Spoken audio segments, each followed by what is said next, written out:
In the high-stakes world of rock climbing, ropes are a lifeline between adventure and disaster. Let's take a look at incidents where rock climbers' ropes broke on them, leaving their lives at the mercy of gravity.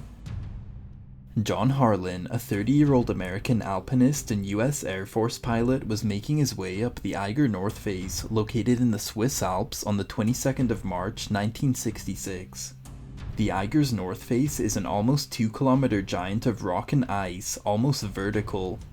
It's become known as the Murder Wall due to the over 64 lives that it has claimed since 1935.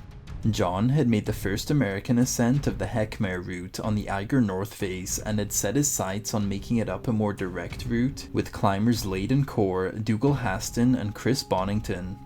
After more than a month of struggle in getting up the mountain, John was ascending alone to rejoin his group. It was at this moment, about 2,000 feet away from the summit, that a fixed rope on the rock face suddenly broke while he was on it, sending him falling 4,000 feet to the foot of the Eiger.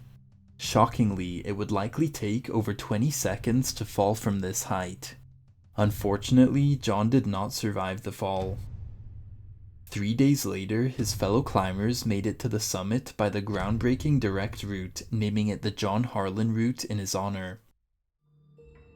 Our next climber was an iconic climber known for actually defeating the odds by climbing without a rope. However, this is an activity we strongly advise against doing.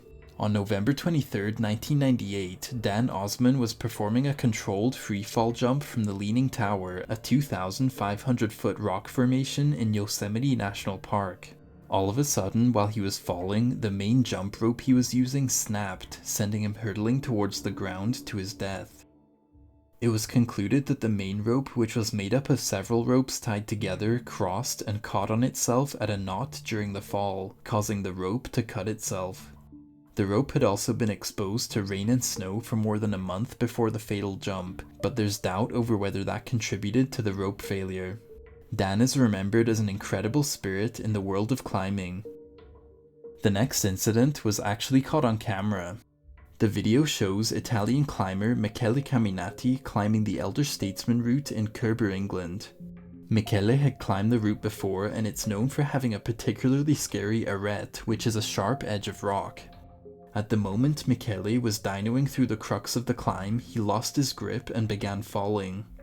Knowing he had a rope initially made this not such a big deal, however as the rope ran along the sharp arête, it literally sliced through his rope, sending him falling 10 meters to the ground.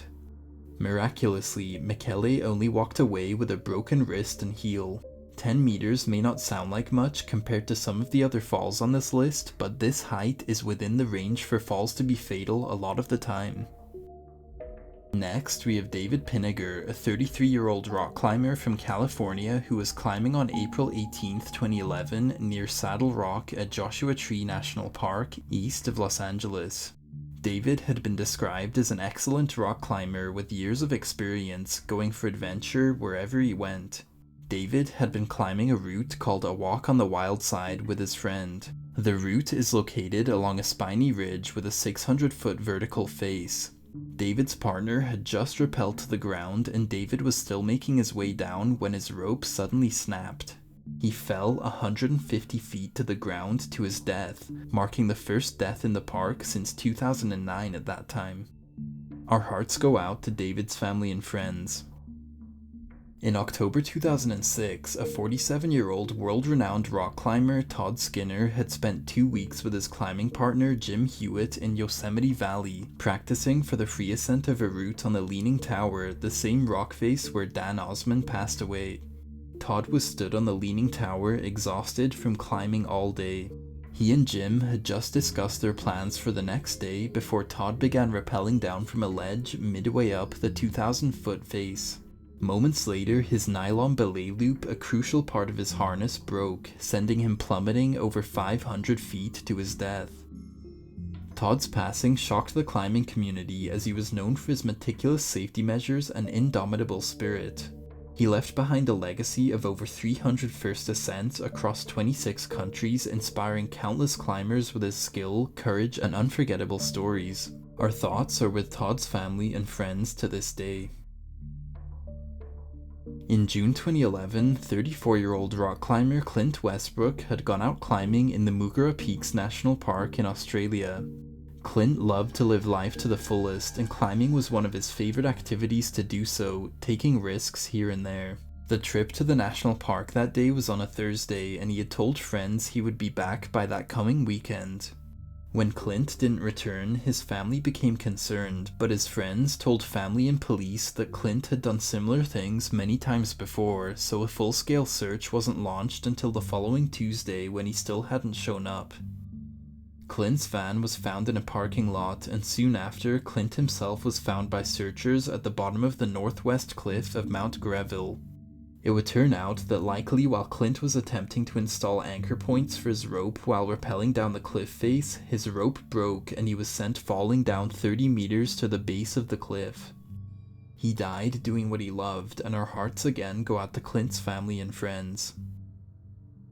These stories are a stark reminder of the perilous nature of rock climbing, where even the most experienced climbers can face life-threatening situations in a moment of rope failure. Always prioritize safety, regularly check your gear, and never underestimate the risks in scaling rock faces.